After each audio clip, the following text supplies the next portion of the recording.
प्रताप कुमार बेहेरा हिंदू जागरण मंच खोर्धार सदस्य। वर्तमान बांग्लादेश रे हिंदू मानक ऊपर जो भली भाव में अत्याचार होउची या कोनी आपण कोन कहि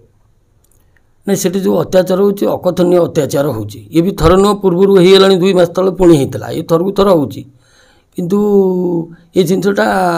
बहुत क्षतिकारक हिंदू मानक प्रति बहुत विपद। भारत वर्ष आम सबू धर्मर लोक रखुचु खाली जे हिंदू रोचु सबू धर्मर किंतु आमे भावुचु एटा को दृढ़ भाव में दमन करा जाऊ विरोध करा जाऊ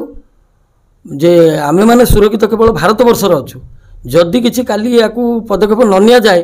ताले आमे माने सुरक्षित रही परिबुनी भारत वर्ष रे कि आमे भारत वर्ष छाड़ी आम अन्य देश को जाई परिबुनी। अन्य देश सब गुड़ाक मुसलमान कंट्री केवल हिंदू कंट्री जदि देखा जाए तो केवल हूँ भारत वर्ष आ कौटी एमती हिंदू ना कि सुरक्षित रही परिबेनी।